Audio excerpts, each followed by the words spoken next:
मैं आपको ये भी कहना चाहता हूं कि हमने बच्चों को सप्ताह में 3 दिन दूध देने का काम किया है और वो हमने इसलिए कहा है और इसलिए हम उनको सशक्त बनाना चाहते हैं, इसलिए हमने किया है। शहर में जो बहनें काम करती हैं, जो भाई काम करते हैं, उनको तो मुझे पता नहीं, लेकिन ग्रामीण क्षेत्र में जो काम करते हैं उनको पूरी तरह से मालूम है। ग्रामीण क्षेत्र में हमारे गांव में उन माता बहनों के घरों में गाय भी है और भैंस भी है, दूध भी होता है, लेकिन हमारे बच्चे को नहीं मिलता है। आप देखते हैं वो आर्थिक परेशानी की वजह से घर में जो दूध होता है, उस दूध को सुबह जो वो टंकी वाला आता है, डेयरी वाला आता है, उस पूरे दूध को लेकर के चला जाता है और ये उसकी आर्थिक स्थिति के कारण घर परिवार में से वो पूरा दूध चला जाता है और हमारे उस नौनिहाल बच्चों को नहीं मिलता है। हमने सोचा कि हमारे वो बच्चे अगर कमजोर हो जाएंगे, उनका स्वास्थ्य ठीक नहीं रहेगा, तो आने वाली पीढ़ी, हमारी आने वाली युवा हमारा मजबूत नहीं बनेगा, सशक्त नहीं बनेगा। इसलिए हमने 7 दिन में 3 दिन दूध देने का काम हमारी सरकार ने किया है, जिससे उसको पौष्टिक खाना भी मिले, दूध भी मिले। और मैं भाइयों बहनों आपसे इसीलिए कहना चाहता हूं कि उसमें किसी भी प्रकार की लापरवाही नहीं होनी चाहिए। ये आपके द्वारा एक पुण्य कार्य हो रहा है, आपके द्वारा वो कार्य हो रहा है, ऐसे नहीं है। आपने तो नौकरी के लिए कई प्रयास किए होंगे, कई ऐसे विभागों में किए होंगे, लेकिन ईश्वर ने आपको सेवा वाले विभाग में ही काम करने के लिए कहा है। इसको आप ईश्वरीय प्रसाद मानिए। किसी भी तरह से अगर कोई बात होती है, आपको यह भी देखना है कहीं हम इसके भागीदारी नहीं बन जाए कि उसको ठीक प्रकार से, उसको जो सरकार देना चाहती है, सरकार करना चाहती है, कहीं उसमें कोई दिक्कत तो नहीं है। आपको मेहनत के साथ और इस दायित्व के साथ कि मेरे को यह काम मिला है कि उन नौनिहालों को, उन गर्भवती माताओं को पौष्टिक आहार मिले, जिससे कि हमारी पीढ़ी समृद्ध बने, अच्छी बने। इसके लिए हमें काम करना है। अगर कहीं कोई बात भी कहनी पड़े तो बात कहने से चूकना नहीं, ये भी मैं आपसे कहना चाहता हूं।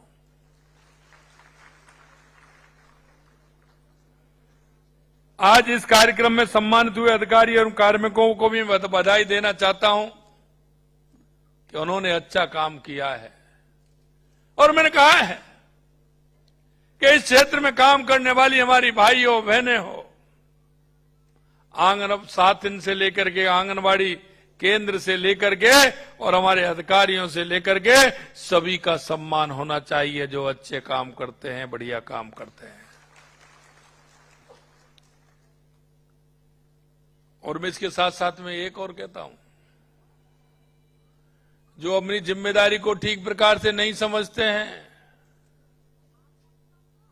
मैं वो भी कहता हूं कि उनको भी दंड देने में चूकना नहीं है, चाहे कुछ भी हो। क्योंकि हम जो काम कर रहे हैं, हम धोखा दे रहे हैं। अगर ठीक प्रकार से हम उसका कार्य का निर्वहन नहीं कर पा रहे हैं तो हम अपने आप को भी धोखा दे रहे हैं और आने वाले उस परिवार को भी धोखा दे रहे हैं जिसको आवश्यकता है, वो अंतिम पंक्ति में खड़ा है, उसको आपके काम की आवश्यकता है, इसलिए उसको भी धोखा देने का काम कर रहे हैं। तो वो भी हमारे मन में आना चाहिए कि हम गलत कर रहे हैं। और मैं वो दूसरे रूप में भी कहता हूं। मैं कई लोग जब हम कहते हैं तो अच्छे काम के लिए जब होता है तो भगवान के द्वार पर जाते हैं, इसके जाते हैं, उसके जाते हैं, ठाकुर जी के, माता जी के, हनुमान जी के, कहीं ना कहीं जाते हैं। तो हमारे मन में ये विश्वास होता है कि ईश्वर हमें देख रहा है, हम उसके यहाँ आए हैं, हम जाएंगे, कुछ ना कुछ और भी करेंगे वहां। लेकिन मित्रों, मैं एक बात और कहना चाहता हूं, जो हमारे अच्छे काम को देख रहा है तो हमारे दूसरे काम को देखते समय वो अपनी आंख बंद नहीं कर रहा है, वो उस काम को भी देख रहा है। इसलिए हमें ये भी ध्यान रखना चाहिए। कई लोग होते हैं, अपनी दृढ़ इच्छा शक्ति मजबूत हो, कहने के लिए पूरी तरह से हम तैयार हों, कहीं कोई दिक्कत नहीं है। इसलिए मैं कहना चाहता हूं कि साथ ही हम आपसे आग्रह भी है कि महिला और बच्चों के हित में प्रदेश भर में हमारी टीम ज्यादा लगन एवं मेहनत के साथ काम करे, ताकि हमें अगली बार और ज्यादा कार्मिकों को सम्मानित करने का अवसर भी हमें मिले। योजना की सफलता इस बात पर निर्भर करती है कि हम उन्हें किस मानसिकता के साथ लागू करते हैं। इसलिए आप सकारात्मक मानसिकता एवं लक्ष्य पर केंद्रित होकर काम करें। आपसे ये अपेक्षा है की जाती है कि आप अपने जिम्मेदारियों को ईमानदारी, पारदर्शिता और निष्ठा के साथ आप उसको निभाएं।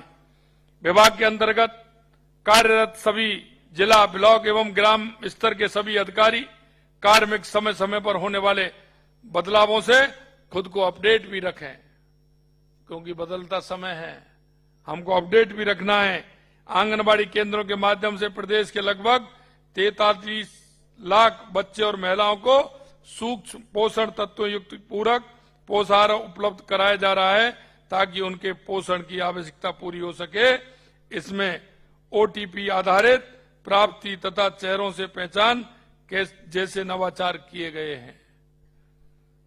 फिर भी हम आप सबके स्तर से यह सुनिश्चित किया जाना चाहिए कि लाभार्थी को मिलने वाले पूरक पोषाहार गुणवत्तापूर्ण हो और उसकी पारदर्शिता तरीके से उसका ठीक प्रकार से उसके पास वितरण हो जाए, उसके पास पहुंच जाए। ये जहां से भी आता है, ये उनके लिए आता है जो इसके हकदार हैं। अगर कहीं उनके हक में दिक्कत आती है तो वो हम सबको ठीक नहीं है, और मैं तो कह रहा हूं वो नुकसानदायक भी है। मन में कितना भी कर लें, लेकिन वो नुकसान कहीं ना कहीं दे जाएगा, वो रुकने वाला नहीं है। और कभी कभी ऐसी दिक्कत आए तो 2 मिनट के लिए आंख बंद करके देख लेना कि मैं ठीक है या सही है, तो वो अपने आप रास्ता दिखा देगा कि कौन सा सही है और कौन सा गलत है। हमारे आंगनबाड़ी केंद्र नियमित रूप से खुलने चाहिए और वहां आने वाले बच्चों को निर्धारित समय पर सारणी के अनुसार गतिविधियां कराई जाएं। बच्चों को विभाग द्वारा उपलब्ध कराई गई पुस्तिकाओं के माध्यम से गतिविधियां कराई जाएं और समय पर नाश्ता एवं गर्म पूरक पोषाहार खिलाया जाए। बच्चों को अतिरिक्त पोषण के रूप में गर्म दूध उपलब्ध कराने के लिए हमने मुख्यमंत्री अमृत आहार योजना शुरू की है। इसका लाभ भी सभी बच्चों को उनको मिलना चाहिए। ज्यादा से ज्यादा बच्चों को आंगनबाड़ी केंद्रों से जोड़ने के प्रयास किए जाएं। ऐसे बच्चों को जोड़ें, जो अभी मैंने क्वेश्चन किया था कि आप उनको चिन्हित करके कैसे जोड़ते हैं, तो ऐसे बच्चों को चिन्हित करके उनको जोड़ें। आंगनबाड़ी केंद्रों को आधारभूत सुविधाओं में सुधार हेतु CSR पॉलिसी के रूप में एक महत्वपूर्ण पहल की गई है। हमें समाज के भामाशाह NGO और CSR भागीदारी का सहयोग प्राप्त करने की दिशा में काम करना चाहिए। एक मैं और कहना चाहता हूं आपसे, देखिए, पुण्य का कार्य है और कभी कभी हमारे मन में एक बात आ जाती है कि पुण्य के कार्य में हम समाज से कराए हैं तो एक बहुत अच्छी बात भी होती है और आगे आदत भी डलती है, क्योंकि समाज बहुत कुछ कर सकता है। समाज में ऐसे लोग बहुत बैठे हैं जरा आप प्यार से प्रेम से उनके पास जाइए। जो आंगनबाड़ी केंद्र में जो आप सुविधा देना चाहते हैं उसके बारे में उनसे जिक्र कीजिए। उनसे कहिए कि आपके द्वारा अगर ये होगा तो एक अच्छा संदेश भी जाएगा और ये हमारे इस तरह के बालकों को इसकी सुविधा मिलेगी, हमारी गर्भवती बहनों को इसकी सुविधा मिलेगी। तो मैं कह सकता हूं कि समाज में ऐसे लोग खड़े हो जाएंगे। और मैं कहना यह भी चाहता हूं कि गांव के ऐसे, क्योंकि प्रमुख लोग होते हैं उसमें 5, 8, 10 लोग लेकर के आप उनको संरक्षक के रूप में आप वहां ले सकते हैं, उनको बना सकते हैं। और जितना काम आप चाहते हैं उनके माध्यम से भी काम करा सकते हैं। और ये भी कहना चाहता हूं मैं, आगे ये भी ध्यान रखिए और ये भी एक आपका पॉइंट होना चाहिए कि किस अधिकारी ने, किस कर्मचारी ने इस गांव के समाज के सहयोग से कितना कितना काम किया है, उसको भी सम्मानित करने का काम हम करेंगे। क्योंकि समाज में पर्याप्त लोग हैं जो करना चाहते हैं। हर काम के लिए जब हम बात करते हैं तो सरकार के भरोसे, लेकिन सरकार जिन कामों को कर रही है उनको कर रही है, आगे भी करेगी। उसमें जहां गुंजाइश दिखेगी तो बढ़ाने का काम भी करेगी। लेकिन फिर भी काम ऐसे होते हैं कि जो समाज के सहारे से किए जा सकते हैं, समाज में प्रोत्साहन करके उन लोगों से संपर्क करके वो काम भी किया जा सकता है, तो उनको भी कराने का काम करें।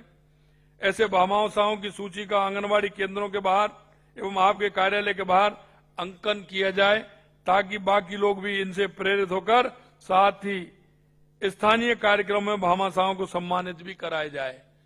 एक आंगनबाड़ी केंद्र पर एक बोर्ड लगा दीजिए, जिन्होंने आपको सहयोग किया है उनका बोर्ड लग जाएगा।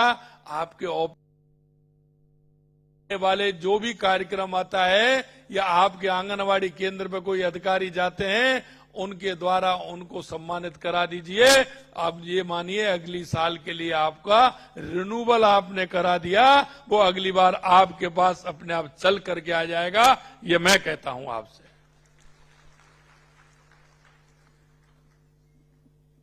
आंगनबाड़ी केंद्रों में स्थानीय समुदाय की भागीदारी हेतु हमारे सेवानिवृत्ति कार्मिक हैं, भामाशाह हैं, समाज के प्रबुद्धजन हैं, उनको आंगनबाड़ी केंद्र से जोड़ करके हम ये काम करेंगे।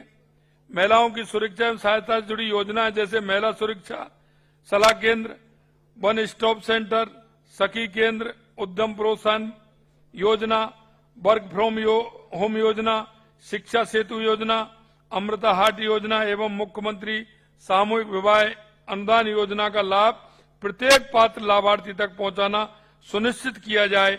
महिला हेल्पलाइन नंबर 181 का व्यापक प्रचार प्रसार भी किया जाना आवश्यक है। कालीबाई भील उड़ान योजना को पूर्ण पारदर्शिता के साथ लागू करें। ये पात्र लाभार्थी किशोरियों महिलाओं को समय पर सैनिटरी पैड उपलब्ध कराए जाएं, ये भी सुनिश्चित करें। आईसीडीएस फील्ड कार्मिकों के प्रशिक्षण के लिए धौलपुर में स्थापित स्किल लैब का आज उद्घाटन किया है। इस लैब में विभिन्न प्रकार की आईईसी सामग्री, एक बड़ी स्क्रीन, एलईडी, ऑडियो विजुअल उपकरण, अन्य डिजिटल उपकरण, बाग किचन सेटअप आदि तैयार किए गए हैं, ताकि प्रदर्शनी के साथ प्रशिक्षण भी दिया जा सके। आपकी कुशलता हमारी कुशलता है। जितना ज्यादा हमारी टीम का कौशल विकास होगा उतनी ही ज्यादा विकास के रास्ते हमारी प्रगति सुगम और त्वरित होगी।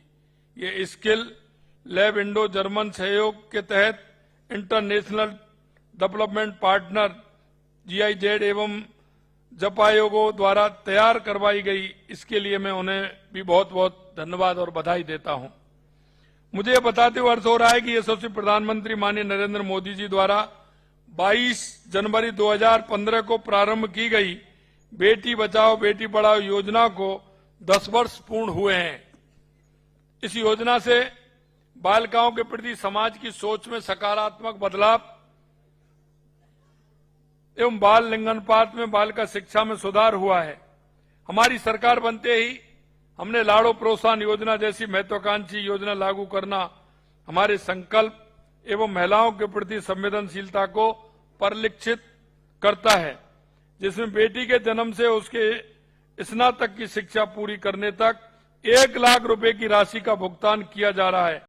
इसमें प्राइवेट स्कूल में पढ़ने वाली बालिकाओं को भी सम्मिलित किया गया है। पहले सरकारी स्कूल में देते थे, लेकिन हमने अब प्राइवेट स्कूल में पढ़ने वालों बहनों को भी इसमें बालिकाओं को शामिल किया है। हम महिला एवं बाल विकास विभाग के कार्मिक के हितों के लिए संवेदनशील हैं। हमने विभाग में जितनी भी लंबित पदोन्नति थी उन्हें शीघ्रता से पूर्ण करवाया है। जो लंबित थी उनको शीघ्रता से पूर्ण करवाया। विभाग में महिला पर्यवेक्षकों के रिक्त पदों की भर्ती प्रक्रिया हमने शीघ्रता से पूर्ण करवाई है। जल्दी ही उन्हें नियुक्ति दी जाएगी। आगे भी हम नियुक्ति जल्दी देने वाले हैं। इसी तरह सीडीपीओ, एसीडीपीओ, कनिष्ठ सहायक संरक्षण अधिकारियों के लिए बनाए। और अब मैं कहना चाहता हूं, आंगनबाड़ी बहनों के मानदेय में भी 1 अप्रैल 2024 से 10% की वृद्धि की गई, जिसमें इस विभाग से जुड़ी प्रदेश की लगभग 1.50 लाख महिला मानदेय कर्मी, आंगनबाड़ी कार्यकर्ता, आंगनबाड़ी सहायिका एवं ग्राम साथिन बहनें लाभान्वित हुई हैं। सरकार अपने कर्मचारियों के हितों के प्रति पूर्ण रूप से सजग एवं समय समय पर प्राप्त मांगों के प्रति भी सकारात्मक है। इसलिए आप सबका ये दायित्व है कि आप सरकार के साथ कंधे से कंधा मिलाकर चले और आप आम जन की सेवा में आप भागीदारी बने। भारत सरकार कुपोषित ग्राम पंचायतें कार्यक्रम शुरू कर कुपोषण मुक्त भारत की संकल्पना पर कार्य कर रही है, जिससे ग्राम पंचायत की महत्वपूर्ण भूमिका। हम सभी को प्रदेश को कुपोषण मुक्त बनाने के प्रयास में सक्रिय रूप से योगदान देना होगा, ताकि हमारे क्षेत्र के किसी भी आंगनबाड़ी केंद्र में एक भी बच्चा कुपोषित न रहे। क्योंकि ये कुपोषण से जो बच्चा प्रभावित होता है उसको बहुत बड़ी परेशानी होती है।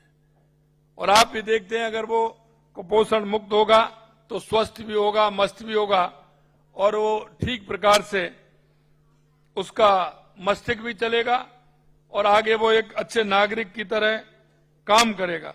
महिला एवं बाल विकास विभाग महिलाओं और बच्चों के जीवन को बेहतर बनाने, उनके स्वास्थ्य एवं पोषण सुनिश्चित करने के लिए पूर्ण प्रतिबद्धता से कार्य करे, ताकि सामाजिक स्तर पर सकारात्मक बदलाव लाया जा सके। और इन सब में आप सबकी महत्वपूर्ण भूमिका आवश्यक है। महिला एवं बाल विकास विभाग के माध्यम से महिलाओं के सशक्तिकरण हेतु संचालित योजना को प्रभावी रूप से क्रियान्वित किया जाए।